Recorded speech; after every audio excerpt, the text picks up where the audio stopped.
Hello friends, আজকের বিকালটা খুবই সুন্দর, কারণ আজকে কিন্তু হিট যে ওয়ার্নিং ছিল সেই ওয়ার্নিংটা নেই আর আজকের বিকালটা অনেক আরামদায়ক। তো গরম অনেকটাই কমে গেছে, আজকে প্রায় 23-24 ডিগ্রি এরকম হবে। আর এখন আমি দাঁড়িয়ে রয়েছি আয়ান নদীর কাছে আরেকটা সাইডে। 2023-এ এসেছিলাম আগে, আর 2023-এর পর 2026-এই প্রথমবার আবারও এলাম। এখানে যে গেটটা ছিল এটা পুরো পাঁচিল দেওয়া ছিল, এটা নতুন গেট করেছে যার ফলে নদীটা আরো বেশি দেখা যাচ্ছে। তোমাদেরকে দেখাই একটু। এই গেটটা ছিল না, এটা পাঁচিল করা ছিল, পাঁচিলটা ভেঙে এখন গেটটা তৈরি করেছে বলে পুরো নদীটা বিস্তৃত দেখা যাচ্ছে। এটা হলো আয়ার রিভার, খুব সুন্দর লাগছে। আর বিকালে যেহেতু গরমটা কমে গেছে তো তার জন্য অনেকটাই আরামদায়ক লাগছে, যেটা আগের দিন 34 ডিগ্রিতে পৌঁছে গেছিলো। আরেকটা কথা জানি তোমাদেরকে, আজকে হলো স্যাটারডে, তো তোমরা আওয়াজ শুনতেই পাচ্ছ যে অনেক জোরে জোরে মিউজিক বাজছে। স্যাটারডে আর সানডে এরা অনেক আনন্দ করে, বারে এরা প্রচুর আনন্দ করে, যারা ব্রিটিশরা রয়েছে তারা কিন্তু প্রচুর আনন্দ করে।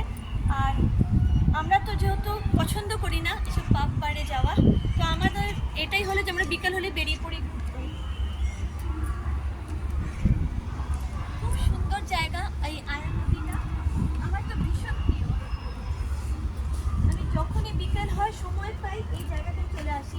এই জায়গাটা প্রথমবার এলাম, কারণ 2023-এর পর। এর আগে যতবারই এসেছি আমাদের যে ঘরের সামনে দেখো, ওখান থেকে ডকেট দেখাও যাচ্ছে।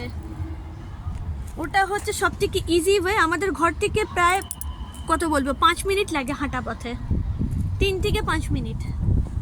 তো আগের দিনও গেছিলাম, সেই ভিডিওটা আগের দিনে রেকর্ড করতে পারিনি।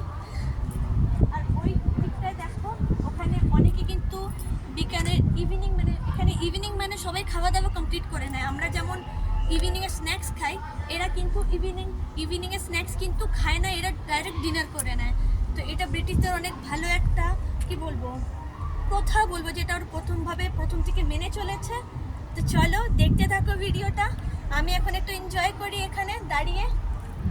আর এই নদীটা যেমন বয়ে চলেছে তেমনি আমার মনে হচ্ছে আমিও বয়ে চলে যাই, কিন্তু কীভাবে বইবো জানি না। আমি তো আর বোটিং করতে জানি না, সুইমিংও জানি না।